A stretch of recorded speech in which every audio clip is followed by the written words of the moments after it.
Assalamualaikum warahmatullahi wabarakatuh. Yang terhormat para dosen penguji, yang terhormat Ibu Dr. Randa Tritiat Mahadi Nugrahaningsi MSI, yang terhormat Bapak Edit Alanas MPD selaku dosen pembimbing. Saya Seliana Taurusvita akan mempresentasikan skripsi saya yang berjudul Analisis Pemahaman Konsep Siswa pada Materi Larutan Elektrolit dan Non-Elektrolit menggunakan model 5-stage Prediction Observation Explanation Inquiry Based Learning atau disingkat dengan FPOAL. Ada 5 topik yang akan saya bahas, yaitu pendahuluan, kajian teori, metodologi penelitian, hasil dari pembahasan, serta kesimpulan dan saran. Baik, pendahuluan diawali dengan latar belakang. Kurikulum 2013 menuntut siswa untuk aktif dalam kegiatan pembelajaran.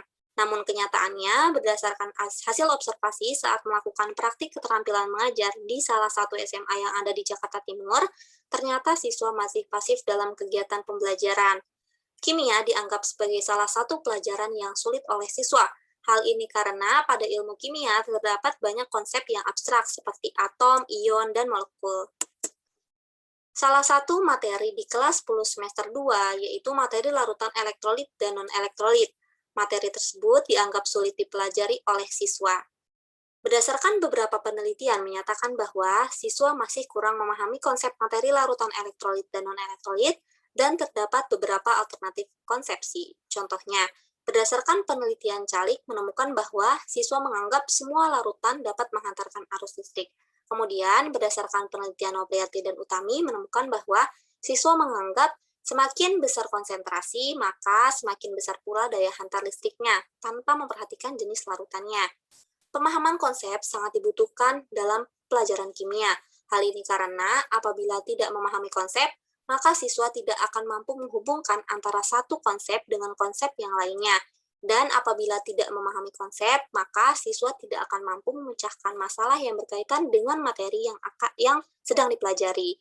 Oleh karena itu, diperlukan suatu model pembelajaran yang mampu mengembangkan pemahaman konsep siswa, sekaligus yang dapat membuat siswa menjadi aktif dalam kegiatan pembelajaran. Identifikasi masalah, terdapat 2 masalah, yaitu yang pertama, siswa kurang aktif pada saat kegiatan pembelajaran, dan yang kedua, siswa memiliki pemahaman yang rendah pada materi larutan elektrolit dan non-elektrolit. Fokus penelitiannya yaitu analisis pemahaman konsep siswa kelas 10 pada materi larutan elektrolit dan non-elektrolit menggunakan model FPOAL. Tujuan penelitian ini yaitu untuk mengetahui profil pemahaman konsep siswa pada materi larutan elektrolit dan non-elektrolit. Manfaat penelitian, terdapat 3 manfaat. Manfaat bagi guru yaitu guru dapat mengetahui pemahaman konsep siswa dan menentukan model pembelajaran yang tepat. Manfaat bagi siswa, siswa dapat mengembangkan potensi diri dalam memahami konsep kimia. Dan manfaat bagi peneliti, peneliti mendapatkan pengalaman dalam mengajar siswa. Selanjutnya saya akan membahas mengenai kajian teori. Kimia adalah ilmu yang mempelajari tentang materi dan perubahannya. Dalam ilmu kimia terdapat 3 level representasi. Yang pertama yaitu makroskopik yang merupakan level konkret, yang kedua submikroskopik yang merupakan level abstrak, dan yang ketiga yaitu simbolik. Menurut Sanjaya, pemahaman konsep didefinisikan sebagai kemampuan siswa berupa penguasaan materi pelajaran, mampu mengungkapkan kembali dalam bentuk lain yang mudah dimengerti, serta mampu mengaplikasikan konsep yang sesuai dengan struktur kognitif yang dimilikinya. Terdapat 7 aspek pemahaman konsep menurut Anderson, yaitu menginterpretasi, mencontohkan, mengklasifikasikan, merangkum, menyimpulkan, membandingkan, dan menjelaskan. Dalam penelitian ini, saya menggunakan tingkat pemahaman konsep yang diadaptasi dari Abraham. Terdapat 4 kategori, yaitu paham, kurang paham, miskonsepsi, dan tidak paham. Model FPOAL merupakan pengembangan dari model POE. Pada model pembelajaran FPOAL ini terdapat 5 tahap yang harus dilalui. Tahap yang pertama yaitu guru memberikan pertanyaan kepada siswa, lalu siswa diminta untuk memprediksi jawabannya, kemudian siswa diminta untuk menyampaikan prediksi jawabannya, lalu guru memberikan umpan balik terhadap jawaban yang diberikan oleh siswa berupa pernyataan benar atau salah tentang jawaban yang diberikan oleh siswa itu. Kemudian tahap yang kedua yaitu guru memandu siswa untuk menganalisis pertanyaan yang diberikan sebelumnya. Kemudian siswa diminta untuk mengubah prediksi jawaban apabila prediksi jawaban di tahap yang pertama masih salah. Kemudian diminta untuk menyampaikan kembali hasil prediksinya, dan guru akan memberikan umpan balik kembali kepada siswa. Tahap yang ketiga yaitu guru memberikan media pembelajaran, seperti video pembelajaran. Kemudian siswa diminta untuk mengubah kembali prediksinya apabila masih terdapat konsep yang salah. Dan diminta untuk menyampaikan kembali hasil prediksinya, dan guru akan memberikan umpan balik kembali. Tahap yang keempat yaitu guru memberikan contoh yang serupa dengan pertanyaan yang diberikan sebelumnya. Kemudian seperti tahap-tahap sebelumnya, siswa diminta untuk mengkoreksi hasil prediksi jawabannya apabila masih terdapat konsep yang salah. Kemudian siswa diminta untuk menyampaikan kembali prediksinya, dan guru akan memberikan umpan balik kembali kepada siswa. Dan tahap yang terakhir yaitu siswa diminta untuk menjelaskan jawaban lengkap atas pertanyaan yang diberikan pada tahap awal. Selanjutnya, karakteristik materi larutan elektrolit dan non-elektrolit. Pada penelitian ini, saya menggunakan kompetensi dasar 3.7 dan 4.7. Pada kompetensi dasar 3.7, saya menggunakan 6 indikator pencapaian kompetensi, sedangkan pada kompetensi dasar 4.7, saya menggunakan 2 indikator pencapaian kompetensi. Selanjutnya, metodologi penelitian. Penelitian ini bertujuan untuk menerapkan model FPWL dalam pembelajaran dan menganalisis pemahaman konsep siswa pada materi larutan elektrolit dan non-elektrolit. Tempat penelitian yaitu di salah satu SMA yang ada di Jakarta Timur. Waktu penelitian dari Oktober 2020 sampai Juli 2021. Subjek penelitiannya yaitu siswa kelas 10 MIPA 2 di salah satu SMA yang ada di Jakarta Timur, yang terdiri dari 11 siswa laki-laki dan 25 siswa perempuan. Metode penelitian yang digunakan yaitu kualitatif. Prosedur penelitian. Tahap yang pertama yaitu tahap persiapan penelitian. Pada tahap ini, peneliti membuat RPP, membuat lembar pemahaman konsep, tes pemahaman konsep, lembar observasi, dan pedoman wawancara.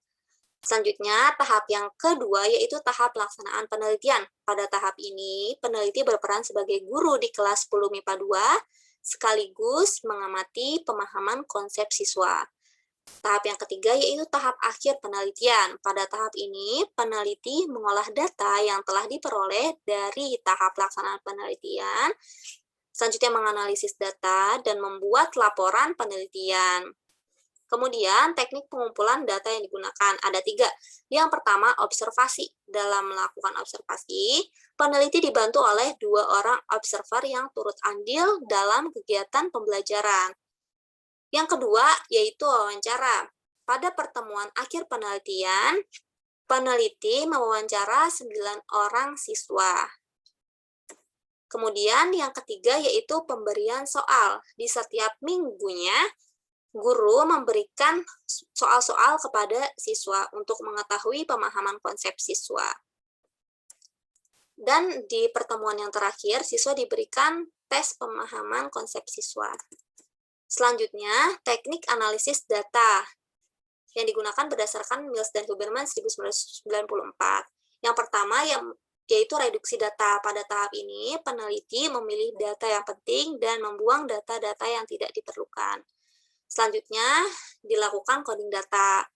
Kemudian, tahap yang kedua yaitu penyajian data yang berfungsi untuk mengerucutkan dan mengorganisasikan data. Data pada penelitian ini disajikan dalam bentuk narasi dan diagram. Selanjutnya, yang terakhir yaitu penarikan kesimpulan. Teknik keabsahan data yang digunakan ada 4, yaitu yang pertama, prolonged engagement, yang merupakan keterlibatan peneliti dengan subjek penelitian dalam mengatasi efek kesalahan informasi. Semakin lama peneliti berada di kelas penelitian, maka penelitian yang dilakukan akan semakin valid. Sebelum melaksanakan penelitian, peneliti telah melaksanakan praktik keterampilan mengajar di semester ganjil selama 2 bulan. Selanjutnya, di semester genap melakukan penelitian selama kurang lebih 1 bulan. Selanjutnya yang kedua yaitu persistent observation, yang merupakan pengamatan yang dilakukan secara menyeluruh dan mendalam. Dalam melakukan pengamatan, peneliti dibantu oleh 2 orang observer. Selanjutnya yang ketiga yaitu progressive subjectivity, yang merupakan proses pemantauan kepada peneliti dalam membangun pemikirannya. Peneliti dibantu oleh dua orang observer. Sebelum melaksanakan penelitian, peneliti telah berdiskusi dengan observer untuk mengisi lembar observasi pada saat kegiatan penelitian dilaksanakan. Selanjutnya, yang keempat yaitu member checking, yang merupakan pengecekan kembali data-data yang telah diperoleh selama penelitian dengan cara memberikan transkrip data kepada subjek penelitian dan menanyakan apakah data yang ditranskrip itu sudah benar atau belum. Selanjutnya, saya akan membahas mengenai hasil dan pembahasan. Ada dua bagian di sini, yaitu yang pertama, implementasi model pembelajaran FPWL, dan yang kedua yaitu analisis pemahaman konsep siswa. Baik, saya akan membahas mengenai implementasi model pembelajaran FPWL terlebih dahulu. Guru mengadakan 5 kali pertemuan, 4 kali pertemuan merupakan pertemuan PJJ seperti biasa dengan menggunakan Zoom, dan tentunya pembelajarannya menggunakan model FPWL. Dan 1 kali pertemuan terakhir diisi dengan tes pemahaman konsep siswa. Pada model FPWL ini terdapat 5 tahap. Pada tahap yang pertama, guru memberikan beberapa pertanyaan untuk mengetahui pemahaman konsep siswa. Saat memberikan prediksi awal, ada beberapa siswa yang sudah dapat menjawab pertanyaan dengan benar. Namun pada umumnya masih banyak siswa yang jawabannya kurang tepat. Pada tahap pertama ini, ada beberapa siswa yang berani menyampaikan prediksi awal tanpa ditunjuk oleh guru. Pada saat penelitian menggunakan model FPWL, terdapat sekitar 7-8 siswa yang ikut aktif dalam kegiatan pembelajaran. Sedangkan ketika peneliti sebelum melaksanakan penelitian, yaitu tepatnya saat melakukan praktik keterampilan mengajar, hanya ada 1 atau 2 siswa saja yang turut aktif pada saat kegiatan pembelajaran. Jadi, pada saat menggunakan model pembelajaran FPWL, siswa menjadi lebih aktif. Kemudian, berdasarkan hasil wawancara, sebagian siswa tidak mengalami kesulitan ketika membuat prediksi awal. Namun, ada juga siswa yang mengalami kesulitan. Tahap yang kedua yaitu guru memberikan arahan kepada siswa dengan menjelaskan maksud dari pertanyaan yang diberikan. Guru juga memberikan semacam clue supaya siswa lebih mudah menjawab pertanyaan yang diberikan. Berdasarkan lembar observasi observer 1, dinyatakan bahwa guru akan membantu siswa dalam menyampaikan prediksi jawaban ketika masih terdapat kekeliruan. Kemudian berdasarkan catatan guru, dinyatakan bahwa dari reflektif jurnal yang sudah diisi oleh siswa, rata-rata siswa paling menyukai tahap ketika guru memberikan arahan kepada siswa. Siswa berpendapat bahwa ketika guru memberikan arahan kepada siswa, siswa menjadi lebih mudah menjawab pertanyaan yang diberikan pada tahap yang pertama. Dan siswa bisa menilai apakah jawabannya itu sudah benar atau belum dengan adanya arahan dari guru. Selanjutnya, tahap yang ketiga, yaitu guru memberikan video pembelajaran untuk membantu siswa menjawab pertanyaan yang diberikan. Tetapi khusus pada minggu ketiga, tahap ketiga ini dimodifikasi menjadi kegiatan praktikum yang dilakukan oleh siswa. Karena pada penelitian ini, saya menggunakan kompetensi dasar keterampilan juga. Pada gambar sebelah kiri dapat dilihat, gambar ini menunjukkan gambar ketika guru memberikan video pembelajaran kepada siswa di pertemuan yang pertama. Berdasarkan reflektif jurnal, siswa 32 menyatakan bahwa video yang diberikan oleh guru jelas dan dapat dipahami. Jika kurang mengerti, bisa memutar kembali videonya. Karena setiap selesai PJJ, guru akan mengupload video pembelajaran dan PowerPoint ke Google Classroom supaya siswa yang belum paham materi di hari itu bisa belajar kembali.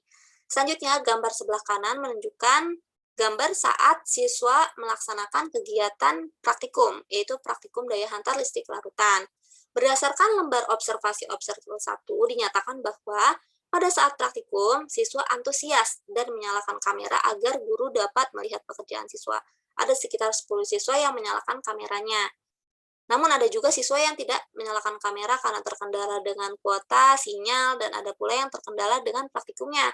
karena ada yang elektrodanya lepas, lampunya pecah, dan lain sebagainya. Selanjutnya, tahap yang keempat. Pada tahap ini, guru memberikan contoh yang serupa pada PowerPoint. Maksud dari contoh yang serupa di sini adalah guru memberikan contoh pertanyaan yang hampir sama dengan pertanyaan yang diberikan di tahap yang pertama. Guru memberikan contoh soal yang sekiranya soal tersebut paling sulit dijawab oleh siswa. Contohnya di sini ada pertanyaan nomor 6. Adit melakukan uji daya hantar listrik larutan terhadap dua buah larutan, yaitu larutan CH3COH dan HCl. Konsentrasi dari kedua larutan tersebut sama. Larutan manakah yang akan menghasilkan daya hantar listrik lebih besar? Jelaskan alasannya. Siswa paling sulit menjawab pertanyaan nomor 6 ini. Kemudian, di tahap yang keempat, guru memberikan contoh soal sebagai berikut. Gilang melakukan uji daya hantar listrik terhadap dua buah larutan, yaitu larutan HF dan H2SO4. Konsentrasi dari kedua larutan tersebut sama. Larutan manakah yang akan menghasilkan daya hantar listrik lebih besar? Jelaskan alasannya. Kemudian, guru menjelaskan jawaban yang benar itu seperti apa.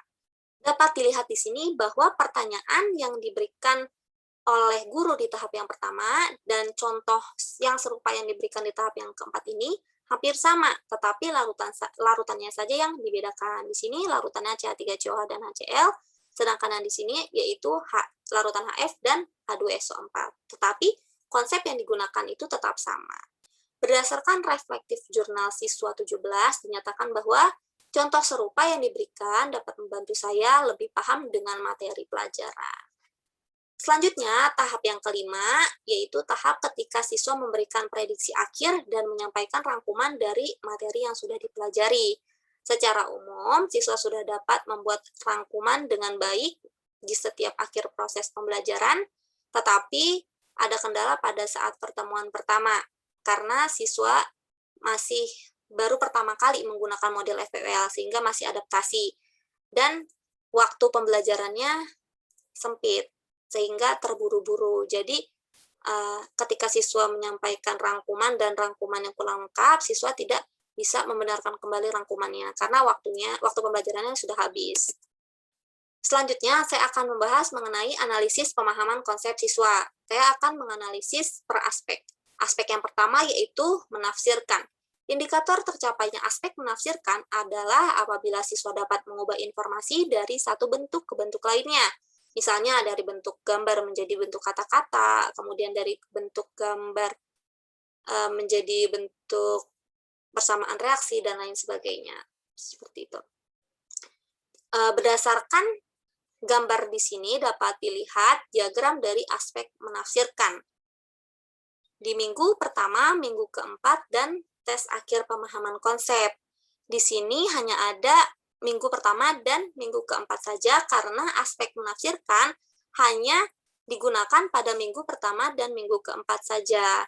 Saya menyesuaikan materi yang sedang disampaikan dengan aspek-aspek pemahaman konsepnya. Jadi tidak setiap pertemuan ada 7 aspek pemahaman konsep. Dapat dilihat berdasarkan diagram ini bahwa mayoritas siswa selalu berada pada kategori paham, dan di setiap minggunya selalu mengalami kenaikan. Ini adalah contoh soal yang menggunakan aspek menafsirkan. Diberikan dua buah larutan, larutan A berisi ion-ion, sedangkan larutan B berisi molekul-molekul. Berdasarkan gambar di atas, tentukan sifat larutan A dan B berdasarkan daya hantar listriknya. Manakah larutan yang akan bersifat elektrolit dan manakah yang akan bersifat non-elektrolit? Berikan alasannya. Setelah dianalisis, ternyata siswa terbagi ke dalam beberapa kategori. Kebetulan di sini ada 4 kategori yang berbeda, yaitu paham, yang paham berwarna biru, yang kurang paham berwarna jingga, yang miskonsepsi berwarna abu-abu, sedangkan yang tidak paham berwarna kuning. Di sini dapat dilihat, pada jawaban siswa yang termasuk kategori paham, siswa dapat menjawab pertanyaan dengan benar, yaitu siswa bisa menjawab bahwa larutan A adalah larutan elektrolit karena terdapat ion-ion yang bergerak bebas, sedangkan larutan B adalah bersifat non-elektrolit karena partikelnya berupa molekul. Selanjutnya, yang berwarna jingga, siswa dikategorikan kurang paham karena siswa tidak dapat menjelaskan alasan mengapa yang larutan B termasuk larutan non-elektrolit. Di sini bisa dilihat siswa tidak memberikan alasannya. Kemudian, yang berwarna abu-abu, siswa dikategorikan miskonsepsi karena siswa menganggap bahwa larutan yang B ini non-elektrolit karena partikel-partikelnya itu berbentuk atom. Konsep yang sebenarnya, partikel-partikelnya itu adalah berbentuk molekul, bukan atom. Kemudian, yang berwarna kuning, ini siswa dikategorikan tidak paham karena siswa tidak dapat menjawab pertanyaan dengan benar. Jadi sama sekali tidak ada konsep yang benar yang nyambung dengan pertanyaan yang diberikan. Selanjutnya yang kedua yaitu aspek mencontohkan. Aspek ini dianggap terpenuhi apabila siswa dapat memberikan contoh dari suatu konsep atau prinsip umum. Contoh soalnya di sini, siswa diminta untuk menyebutkan contoh dari larutan elektrolit dan non-elektrolit yang ada di laboratorium. Di gambar sebelah kiri dapat dilihat bahwa di setiap minggunya mayoritas siswa selalu berada pada kategori paham dan selalu mengalami kenaikan di setiap minggunya. Selanjutnya yang ketiga, aspek mengklasifikasikan. Aspek ini dianggap terpenuhi apabila siswa mampu mengetahui sesuatu seperti peristiwa ataupun contoh yang termasuk ke dalam kategori tertentu seperti prinsip, konsep, atau hukum tertentu. Contoh soalnya dapat dilihat di sini, siswa diminta untuk mengelompokkan larutan-larutan ini ke dalam larutan elektrolit kuat, elektrolit lemah, atau non-elektrolit dan memberikan alasannya. Di gambar sebelah kanan merupakan gambar yang menunjukkan diagram dari aspek mengklasifikasikan. Di setiap minggunya, kemampuan pemahaman konsep siswa di aspek mengklasifikasikan ini selalu mengalami kenaikan. Di minggu kedua, mayoritas siswa berada pada kategori kurang paham, sedangkan di minggu ketiga dan tes akhir, mayoritas berada pada kategori paham. Selanjutnya, yang keempat, yaitu aspek merangkum. Aspek ini dianggap terpenuhi apabila siswa sudah mampu mengemukakan beberapa kalimat yang merepresentasikan informasi yang telah diterima atau mengabstraksi sebuah tema tertentu. Pada diagram ini dapat dilihat bahwa kemampuan pemahaman konsep siswa pada aspek merangkum ini mengalami naik turun di minggu tetapi di setiap minggunya itu selalu berada pada kategori yang paham. Ini adalah contoh soal yang menggunakan aspek merangkum. Jadi siswa diberikan informasi mengenai beberapa larutan serta derajat ionisasi dan hasil percobaannya, kemudian siswa diminta untuk membuat rangkuman tentang sifat-sifat larutan elektrolit kuat, elektrolit lemah, dan non-elektrolit berdasarkan informasi yang sudah disediakan. Ternyata jawaban siswa terbagi ke 3 kategori, yaitu paham, kurang paham, dan tidak paham. Selanjutnya yang kelima, yaitu aspek menyimpulkan.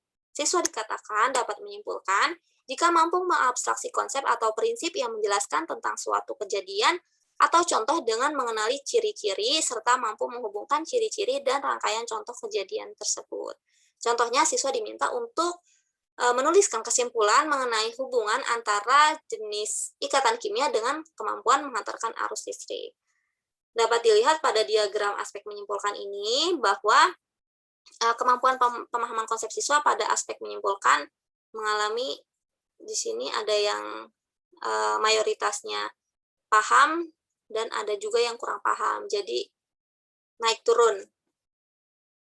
Pada tes akhir ini mayoritas siswa berada pada kategori kurang paham karena soal yang diberikan pada saat tes akhir relatif lebih sulit dibandingkan yang diberikan saat PJJ, sehingga siswa mengalami kesulitan. Selanjutnya, aspek membandingkan. Aspek ini dianggap terpenuhi apabila siswa dapat mendeteksi persamaan dan perbedaan antara 2 atau lebih ide, peristiwa, objek, masalah, dan situasi. Contohnya di sini, siswa diminta untuk menentukan larutan mana yang daya hantar listriknya lebih besar di antara larutan air aki zur dan air aki biasa. Kemudian dari gambar ini dapat dilihat bahwa tingkat pemahaman konsep siswa pada minggu kedua di aspek membandingkan ini mayoritas berada pada kategori paham, sedangkan saat tes akhir, mayoritas siswa berada pada kategori kurang paham, karena pada saat tes akhir ini, siswa dalam menjawab pertanyaan itu kurang lengkap alasannya. Jadi, soalnya itu yang ini, siswa tidak bisa menjawab pertanyaan dengan lengkap, karena siswa hanya dapat menyebutkan sifat elektrolit dari H2SO4, yaitu elektrolit kuat. Dan rata-rata siswa menganggap bahwa air aki biasa yang mengandung air yang sudah didemineralisasi ini adalah larutan non-elektrolit, padahal seharusnya termasuk larutan elektrolit yang sangat lemah. Selanjutnya, aspek yang ketujuh yaitu aspek menjelaskan. Aspek ini dianggap terpenuhi apabila siswa sudah dapat membuat model sebab akibat dalam sebuah sistem. Contohnya, siswa diminta untuk menjelaskan mengapa larutan elektrolit dapat menghantarkan arus listrik.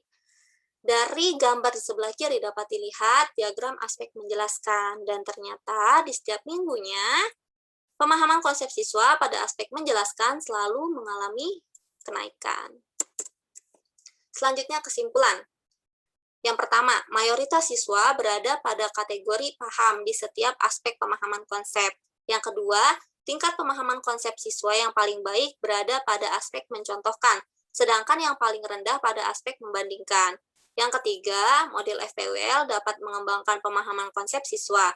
Dan yang keempat yaitu siswa menjadi lebih aktif saat menggunakan model pembelajaran FPWL. Kemudian saran, yang pertama, model FPWL akan berjalan efektif apabila jam pelajaran yang tersedia cukup lama, karena tahap pembelajarannya yang cukup panjang, yaitu ada 5 tahap. Yang kedua, model FPWL dapat dijadikan alternatif model pembelajaran untuk mengembangkan pemahaman konsep siswa. Selanjutnya yang ketiga, hendaknya soal yang diberikan saat pembelajaran memiliki tingkat kesulitan yang setara dengan tes akhir, karena pada penelitian ini terdapat beberapa aspek yang tingkat pemahaman konsep siswanya mengalami penurunan saat di tes akhir, karena soal yang diberikan pada tes akhir relatif lebih sulit dibandingkan soal yang diberikan saat PJJ seperti biasa. Terima kasih, sekian presentasi dari saya. Kurang lebihnya mohon maaf. Wassalamualaikum warahmatullahi wabarakatuh.